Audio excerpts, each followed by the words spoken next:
figured out what it was? Oh, this is aggravated assault on my palate.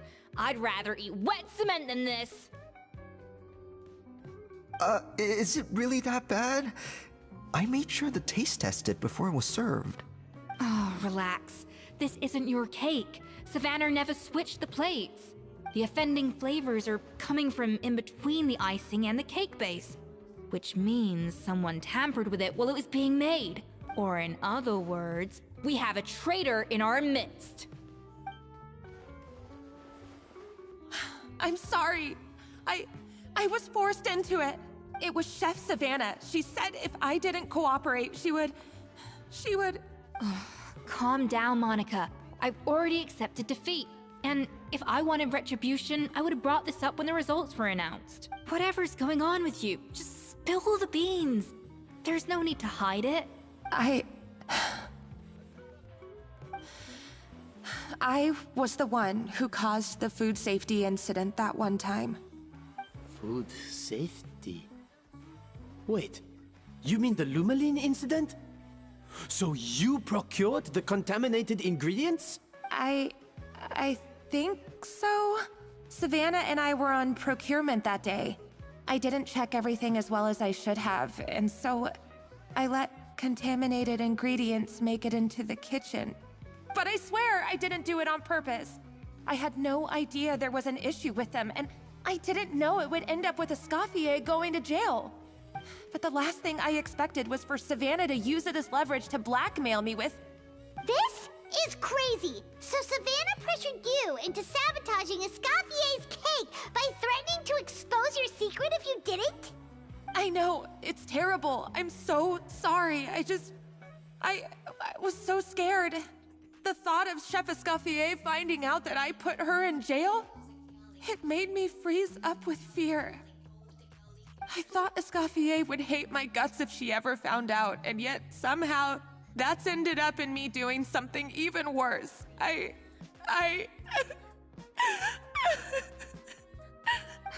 Seriously? All this fuss over a little slip-up? Huh? Firstly, it's not like I got a life sentence. I did my stint at the fortress and now I'm out. And secondly, I had my own reasons for leaving the Hotel de Boer. This wasn't the only factor, so you don't need to feel ashamed or frightened or anything like that. Any more than you need to add butter when you're pan-searing foie gras. You mean... you forgive me? Oh, well, I'm not saying you don't have to take responsibility for your mistakes. You should tell Vanagem to mark down your performance for the past few months. Then do some digging and find out exactly where those contaminated ingredients came from.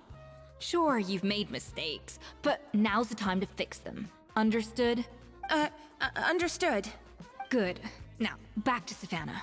What about the original codex would compel her to resort to blackmail? I have my suspicions. Not that I've got any proof to back them up, though. What happened to me? I've overheard some customers murmuring about how the Hotel de Boer hasn't been the same since Escoffier left. They think our menu doesn't taste like it used to, especially our signature items. Now that you mention it, I noticed it during the contest too. I couldn't put my finger on it, but the flavor seems subtly different from how it used to be. But the difference was so small, I'm sure no one would notice it besides our most loyal customers and true dessert connoisseurs. Still, as head chef, it's easy to see why Savanna would get so hung up on it. So many times I've seen her make the cake base over and over again, late into the night, determined to match Escoffier's version. But something's always slightly off every time. Yeah, I've noticed that too. Never really gave it much thought though.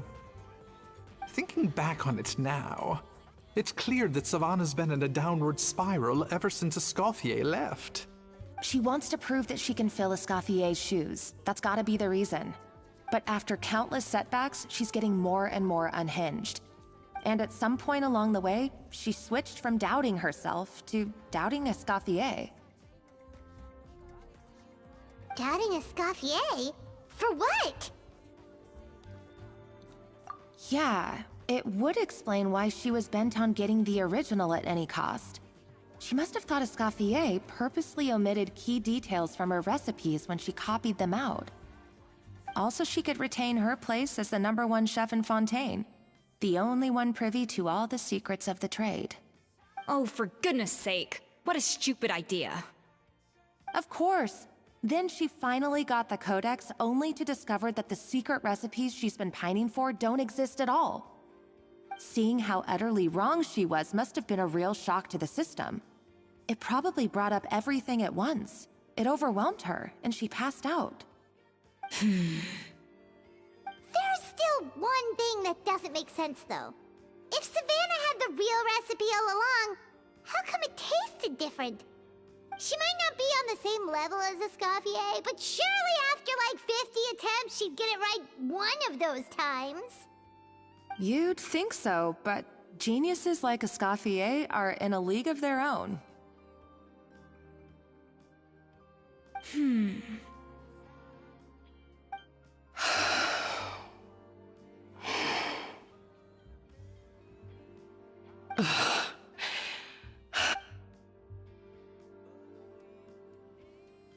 New head chef, you say?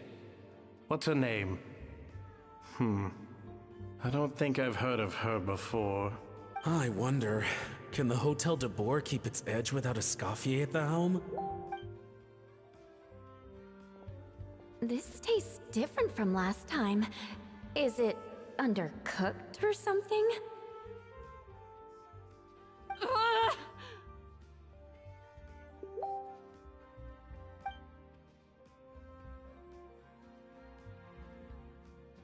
Take this. It's a copy of the Codex de Boer. From now on, you will be its keeper. Don't listen to the doubters. If I say you can do it, then you can do it. Even if you don't believe in yourself, at least believe in me. Hey, did you hear me? Once I'm gone, the restaurant is all yours.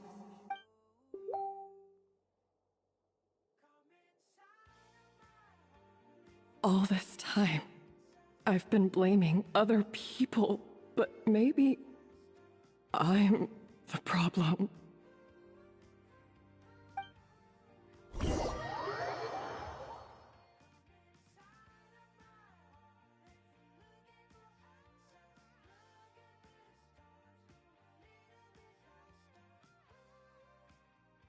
I sincerely apologize for putting everyone out.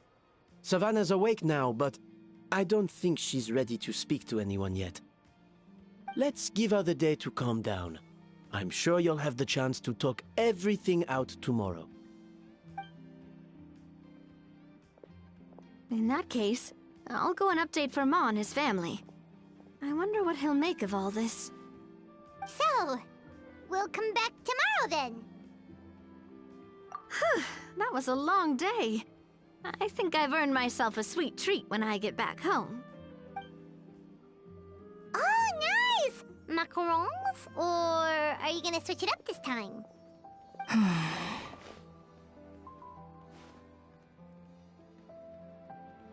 Traveler, how much do you know about the snow-winged goose?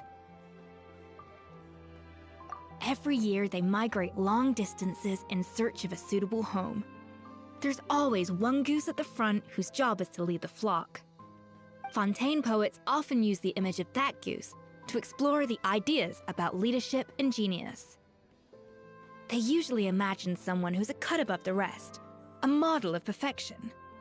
But what those poets don't know is that during a migration, the lead goose is always changing. Once the lead goose shows signs of fatigue, it retreats to the back of the flock and allows another goose to take its place. So the truth is that leadership, with all the responsibilities and pressures that come with it, it's something that everyone takes turns at. But we humans completely miss that fact when we project our own ideas about social hierarchies onto them. I guess what I'm saying is, I don't buy into this notion that there's some sort of gulf between normal and genius. Cooking is a science, not magic. Given the same ingredients, same recipe, and same environment, I see no reason why two different people shouldn't be able to create the exact same dish. Of course, some people have a more sensitive palate than others, and some people are just born bolder or more conscientious.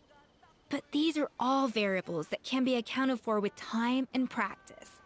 I'd have no reason to expect so much from others if I believed that perfection can only come from the hands of a genius. The only reason I hold people to high standards is because, well, I believe they're capable of greatness.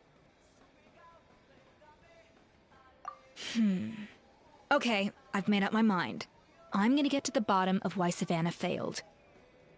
And come tomorrow, I'll give her the scolding of her life, pointing out all the mistakes she's made along the way.